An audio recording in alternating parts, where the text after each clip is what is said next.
आज है 7 नवंबर 2025 दिन शुक्रवार।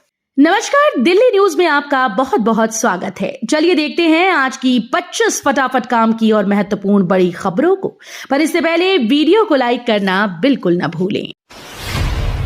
दिल्ली में आज कई रास्तों पर भारी जाम की आशंका, ट्रैफिक पुलिस ने जारी की एडवाइजरी। दिल्ली ट्रैफिक पुलिस ने आज शहर के कई इलाकों में जाम की संभावना को देखते हुए एडवाइजरी जारी की है। विशेष आयोजनों और वीवीआईपी मूवमेंट के कारण कुछ प्रमुख सड़कों पर आवाजाही प्रभावित रहेगी। पुलिस ने लोगों से अपील की है कि वे यात्रा से पहले रूट की जानकारी लें और वैकल्पिक रास्तों का इस्तेमाल करें। बेघरों के लिए दिल्ली सरकार का विंटर एक्शन प्लान, नए शेल्टर होम बनाने की तैयारी। दिल्ली सरकार ने सर्दी में बेघरों को ठंड से बचाने के लिए विंटर एक्शन प्लान लागू किया है। योजना के तहत शहर में नए शेल्टर होम बनाए जाएंगे और पुराने आश्रय गृहों की सुविधाएं बढ़ाई जाएंगी। मोबाइल टीम रात में सड़कों पर घूमकर जरूरतमंदों को शेल्टर तक पहुंचाएगी। सरकार का दावा है कि इस बार कोई भी व्यक्ति खुले में ठंड से नहीं सोएगा। कल दिल्ली में लगेगी लोक अदालत, ट्रैफिक चालान निपटाने का सुनहरा मौका। दिल्ली में कल राष्ट्रीय लोक अदालत का आयोजन किया जा रहा है। अगर आपका ट्रैफिक चालान या कोई लंबित मामला है तो इसे निपटाने का ये सुनहरा मौका हो सकता है। अदालत में मामूली मामलों और चालानों पर छूट या सुलह की सुविधा दी जाएगी। दिल्ली ट्रैफिक पुलिस ने लोगों से अपील की है कि वे निर्धारित केंद्रों पर जाकर अपने केस का निपटारा कराएं। दिल्ली विधानसभा प्रिविलेज कमेटी ने केजरीवाल, सिसोदिया समेत 4 नेताओं को भेजा नोटिस। दिल्ली विधानसभा की प्रिविलेज कमेटी ने मुख्यमंत्री अरविंद केजरीवाल, पूर्व उप मुख्यमंत्री मनीष सिसोदिया समेत 4 नेताओं को नोटिस जारी किया है। सभी को 13 नवंबर को समिति के समक्ष पेश होने के लिए तलब किया गया। बताया जा रहा है कि ये नोटिस विशेषाधिकार हनन से जुड़ी शिकायत के मामले में भेजा गया है। दिल्ली में मोहल्ला क्लिनिक बंद करने के फैसले का विरोध, आम लोगों ने जताई नाराजगी। दिल्ली सरकार के मोहल्ला क्लिनिक बंद करने के फैसले के खिलाफ विरोध तेज हो गया है। स्थानीय लोगों और कई सामाजिक संगठनों ने कहा कि ये क्लिनिक गरीब और मध्यम वर्ग के लिए बड़ी राहत थे। इनके बंद होने से लोगों को बुनियादी इलाज और दवाइयों के लिए परेशानी झेलनी पड़ रही है। विरोध कर रहे लोगों ने सरकार से तुरंत निर्णय वापस लेने की मांग की। दिल्ली में सांस लेना हुआ मुश्किल, प्रदूषण से बढ़ी बीमारियां, अस्पतालों में बढ़ी भीड़। दिल्ली की जहरीली हवा ने लोगों का जीना मुहाल कर दिया है। बढ़ते प्रदूषण स्तर के कारण सांस, आंख और गले की समस्याओं से जूझ रहे लोग बड़ी संख्या में अस्पताल पहुंच रहे हैं। डॉक्टर्स का कहना है कि प्रदूषण से अस्थमा, ब्रोंकाइटिस और एलर्जी के मरीजों की संख्या में तेजी आई है। राजधानी का एयर क्वालिटी इंडेक्स गंभीर श्रेणी में बना हुआ है। चीन की मदद से साफ होगी दिल्ली की हवा, प्रदूषण कम करने के लिए नई तकनीक तैयार। दिल्ली की जहरीली हवा को साफ करने के लिए अब चीन की मदद ली जाएगी। सूत्रों के मुताबिक चीन की एक पर्यावरण तकनीक कंपनी ने दिल्ली सरकार को प्रदूषण नियंत्रण के लिए उन्नत एयर प्यूरिफिकेशन सिस्टम की पेशकश की है। ये तकनीक बड़े पैमाने पर हवा से धूल और स्मॉग के कणों को खींचकर हवा को शुद्ध करती है। अधिकारियों का कहना है कि पायलट प्रोजेक्ट जल्द शुरू होगा, जिससे राजधानी की हवा में सुधार देखने को मिल सकता है। दिल्ली में बढ़ते प्रदूषण के बीच स्कूल्स में आउटडोर एक्टिविटी पर रोक। दिल्ली में खतरनाक स्तर तक बढ़े प्रदूषण ने बच्चों की दिनचर्या पर भी असर डाल दिया है। बढ़ते स्मॉग और जहरीली हवा के चलते दिल्ली सरकार ने सभी स्कूल में आउटडोर खेलकूद और असेंबली जैसी गतिविधियों पर रोक लगा दी।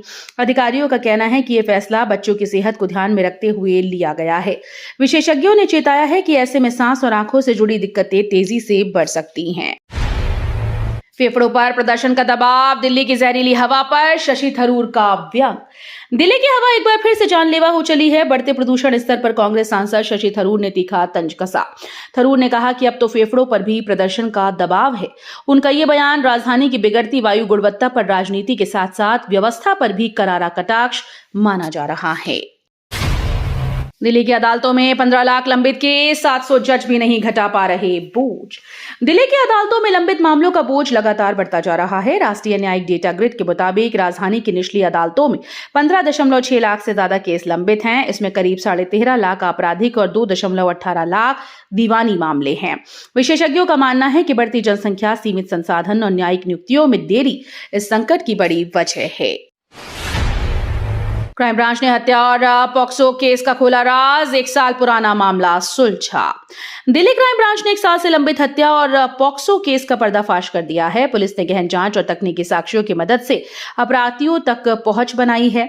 टीम ने आरोपियों को गिरफ्तार कर उनके कब्जे से महत्वपूर्ण सबूत बरामद किए। अधिकारियों के मुताबिक ये मामला कई महीनों से पुलिस के लिए चुनौती बना हुआ था।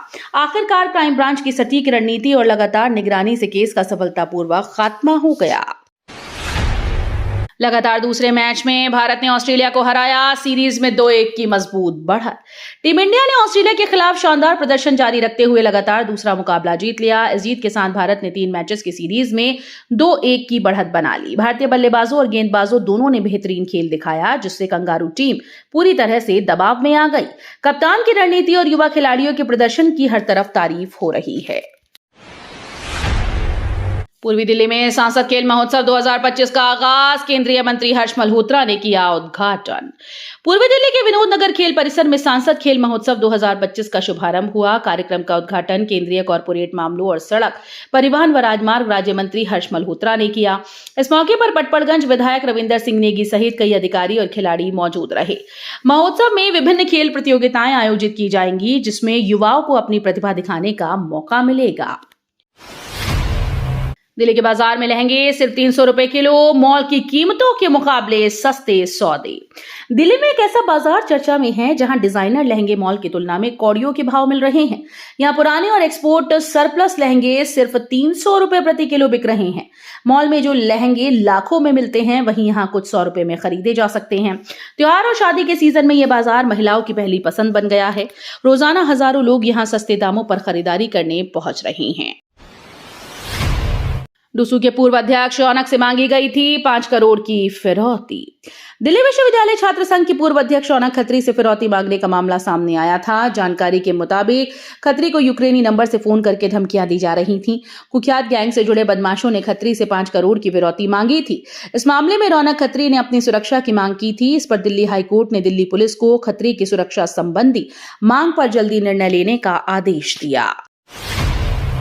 लखनऊ से दिल्ली तक ईडी की बड़ी कार्रवाई। 16 ठिकानों पर छापे, मिले अहम सबूत। प्रवर्तन निदेशालय यानी ईडी ने गुरुवार को लखनऊ से लेकर दिल्ली तक एक साथ बड़ी कार्रवाई की। एजेंसी ने मनी लॉन्ड्रिंग के एक बड़े केस में 16 ठिकानों पर छापेमारी की।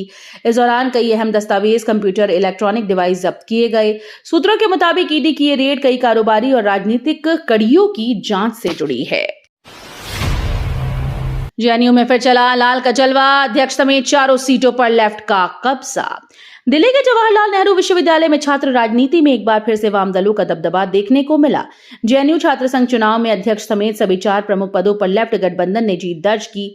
एबीवीपी को लेकर इस बार भी करारा झटका लगा है। कैंपस में लेफ्ट समर्थकों ने जीत का जश्न मनाया, वहीं एबीवीपी ने चुनाव प्रक्रिया पर सवाल उठाए। पहाड़ों में बर्फबारी से बड़ी ठंड। दिल्ली, हरियाणा, पंजाब में बारिश का अलर्ट जारी। उत्तर भारत में सर्दी ने दस्तक दे दी है। पहाड़ों पर लगातार हो रही बर्फबारी का असर अब मैदानी इलाकों में दिखने लगा। दिल्ली, हरियाणा, पंजाब में तापमान में गिरावट दर्ज की गई। मौसम विभाग ने कई जगहों पर बारिश और तेज हवाओं का अलर्ट जारी किया।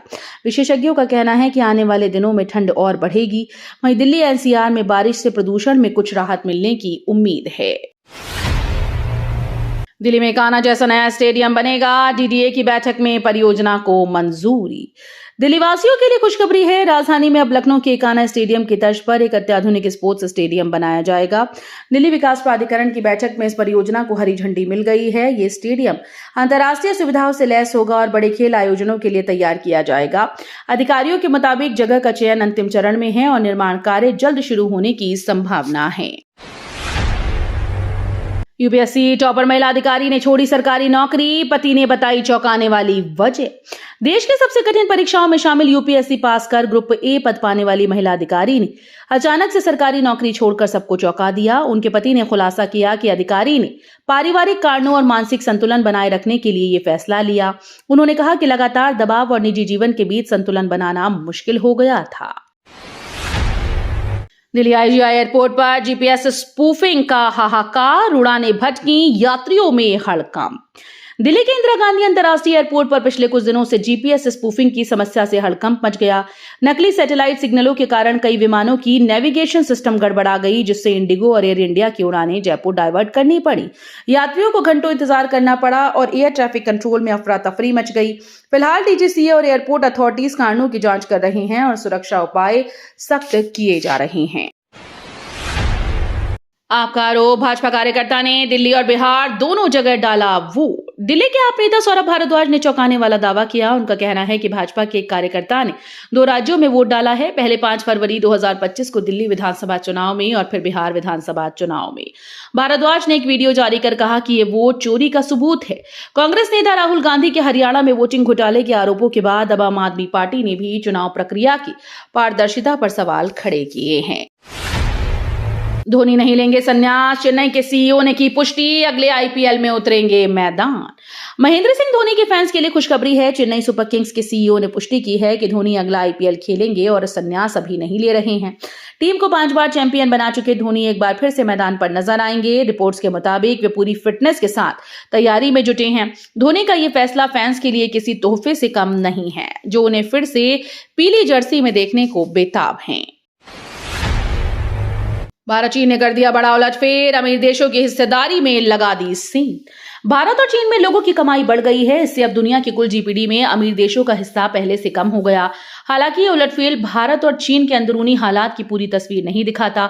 साल 2023 में भारत के सबसे अमीर 1% लोगों के पास देश की कुल संपत्ति का 40.1% हिस्सा था। ये दिखाता है कि देश के अमीर और गरीब के बीच दूरी अभी भी बहुत बड़ी बनी हुई है।